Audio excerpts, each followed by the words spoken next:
Well, hello, beautiful badass. Welcome back to the Badass Reset Club. I am your host, Heather Yancey, and today we're talking about the strong reset. We're talking about rethinking success, strength, and self-care over 40. We're going to talk about burnout and body image. We're going to talk about reinvention and what happens when we flip the script to define strong on our terms. This episode is because I've been having the same conversation quite a bit with women. And there's a few things that we talk about in midlife. We talk a lot about hormones. Yes, we do. We talk a lot about being burned out. We talk a lot about feeling like we really need to hit that reset in some way, shape, or form. So we're talking today about women chasing someone else's version of what strong means, what success means, and what self-care means. And we're going to talk about this conversation that we wish we would have had with our 30-year-old selves before maybe we hit that wall. We just didn't know. So this is a conversation that we want to pass down to the next generation of women coming up as well.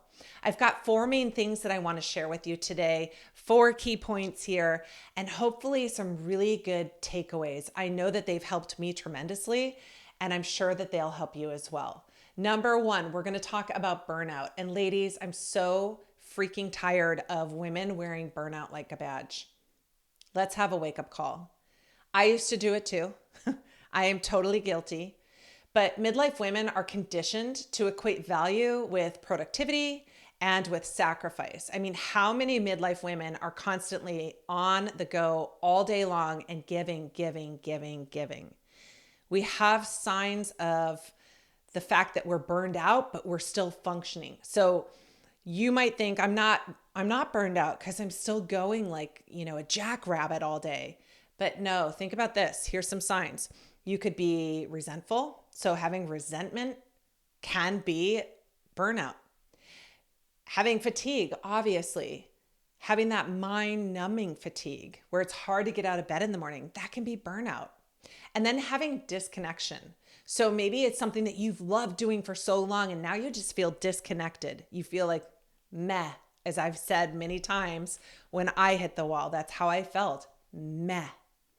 And, while our bodies aren't throwing up red flags all over the place in perimenopause, we need to understand that our nervous system is very much affected. Your cortisol, your estrogen, it all has to do, they're all key players in this. But when we have burnout, it used to be pretty common to say, just keep plugging on, keep pushing. Strong doesn't mean pushing through. To be strong is knowing when to pause, when to protect yourself, and when to pivot. That is the being strong that we now know that we want to come into. So, for me, hitting that wall happened about 7 or 8 years ago for me. And it really was me just blaming, I think I'm just really busy. I'm forgetting everything. I've lost my mojo. I don't feel good in my body. I was burned out. And I still have to put the brakes on. I still have to slow my roll because it's not anybody else that's putting this on me, but I have this piece of me where the more things that are on my list in a day and the more things that I cross off, the better I feel about myself. So this is some personal work that I'm doing too. I'm not wearing a badge of burnout, and I need to understand when to slow my roll. So if that is you, if you are feeling like, no, I'm still cruising along, but yes, I'm getting a little irritable with people and I'm feeling disconnected and I'm really freaking tired. Maybe, just maybe, friend, you need to chill out a little bit. And maybe you're going to have to take one thing off your plate. Okay, number 2, we're going to talk about body image and the BS that we're still untangling after all these years. There's this bounce back lie. There's this thin is strong myth. There's this invisibility trap. We have been fed the biggest amount of BS over the last 20, 30 years, it has been a tremendous disservice to women. Midlife has had decades of this conditioning that has hit hard. It's hit us really hard. And think about this. When body composition changes and you're having a really hard time working through that, which so many of us are at this time of life, you need to understand first and foremost, when it comes to body image, that is not a failure. When you're having body composition changes, it's not a failure. It's feedback. We're going to look at it as feedback. You know that you are not meant to just shrink. You're meant to take up space with your beautiful voice and your talents and all of the impact that you create in the world. You're meant to take up space. So what we're going to do is, and this is going to take a lot of work for any woman who's near 40, 50, 60, you have been fed this BS for way too long. It's going to take a lot of work, but we're going to shift that and we're going to start looking at what a new definition for beautiful is. And beautiful is strong, and strong is muscle, and it's mobility, and it's having good metabolic health. I did not say perfect. I said good, because we're doing what we can do where we are. And when we do that and we keep repeating these habits and we keep building muscle and working on keeping our joints happy with mobility work and working on our metabolic health, keeping our hormones in check, fueling our bodies well, we are going to be strong. And strong feels amazing. It feels so good. Your body composition changes as you build more and more physical strength. And as you build more physical strength, you build more emotional strength. We mentally become stronger. So here's a quick little mindset reframe for you. Strength is not a size. Remember that one. Number 3, we're talking about reinvention as a strength strategy. So hitting the reset button does not mean a breakdown. It doesn't mean that's it, I'm broken, I got to hit the reset. Hitting the reset can happen at any time that you feel like you reinventing yourself is not exactly what you imagined. When we look at hitting the reset, we're looking at things like brain clarity. We're looking at life wisdom. We're looking at emotional intelligence. It doesn't just have to be like, oh, I ate that whole bag of chips, I got to hit the reset. That can be, but this is bigger. This is like this power window that we're in. And we're shifting it from needing a reset because of a breakdown into more of a breaking open. So think about like just a flower that's blooming. We're breaking open into this way of reinventing ourselves. And you can reinvent and reset every single day if you would like, if you need it. And yes, I am going to talk about lifting weights on this podcast because I always talk about lifting weights. But lifting weights teaches you lift limits. When we push ourselves lifting weights, when we push ourselves in the gym, we blow our own minds of what we have the capability of doing. It is a contagious confidence that grows from lifting weights. And when we look at midlife reinvention, it could be a career change. It could be a health shift. It could be even a relationship pivot. That's all strength too. So yes, I talk a lot about weights and muscle mass because that's really important for us. But I want you to understand this midlife reinvention can come from so many different things. I mean, relationship pivots. Think about how your relationships are changing. Your kids are growing older if you have kids. Your parents might be getting sicker as they're getting older, and it's super hard for us to be watching those things. You might have friends who are dealing with some really scary shit like cancer and bad things, and you're worried about them.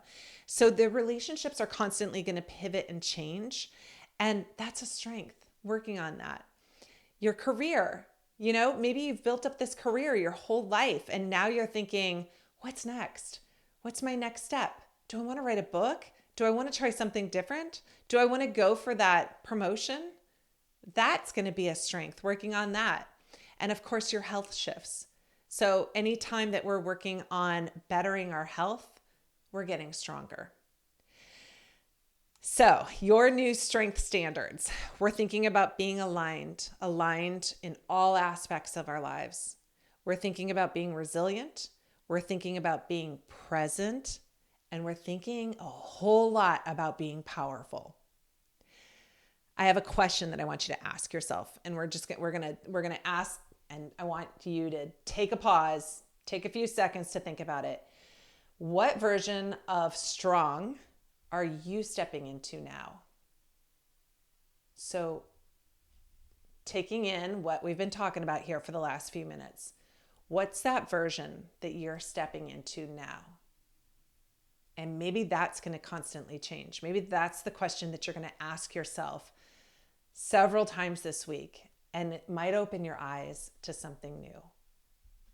And number 4, talking about self-care. Real self-care isn't pretty, it's powerful. So I'm not talking about bubble baths or like green juice. I mean, yeah, those are fine. I do those. But real self-care, it's not the floofy pretty stuff. It's powerful. So when we think of real self-care, we're thinking of setting boundaries. We're thinking about saying no to the stuff that we just don't care about. We're thinking about strength training. We're thinking about getting appropriate rest. We're thinking about therapy. We're thinking about, yes, fueling the body, like eat, take care of your body. Because sometimes the strongest thing that you can do is just go to bed early or get an extra serving of protein. It doesn't have to be huge. It doesn't have to be fancy. It just has to keep moving you forward. And then think about reset rituals. So when we're deciding what are my reset rituals, what's going to help me with self-care that's going to make me think and feel more powerful? Here's a great thing to do. Take a piece of paper, draw a line right down the middle. On one side, what fills your tank? On the other, what drains it? Take a good look at those things that drain it. Get them out. Look at the things that fill your tank, that fill you up, that boost you, that give you juice, and take those with you for self-care. So for me, self-care is usually something in nature. It usually involves friends and connection and laughter. And it almost always is a call to my mom. So those things for me help me to feel better. What is it that fills your tank? And then here's another powerful thought. What can you unlearn this week in service of your strength? What can you unlearn this week in service of your strength? What can you stop dwelling on? What lie can you stop feeding to yourself? What can you add in that will help you to work on your strength? And again, I'm not just talking about physical strength. We have so much complexity to us, right? That we need to look at that whole 360 view, and we need to build that strength in all facets and all components. So let's sum these things up. Strength might look a little different to you now. You might think about it just a little bit different, and you should, because you've earned a reset. You can hit that reset button anytime you need it, but you need your tools. You need to understand what is going to get you into a better frame, what's going to make you feel more energetic and powerful, what's going to make you feel like you're contributing and happy. Those things are going to be very unique to each and every person. And then reflect on that question of what's your version of strong now? Redefine it. You can redefine yourself any day you want. And if you know a woman who maybe is looking to redefine herself, share this episode with her And then if anything resonated, please drop me a line or leave a review. It means so much to me, and I love hearing from each and every one of you. I really do. Thanks so much for listening, badass. I can't wait to see you strong and shining, and see you next time.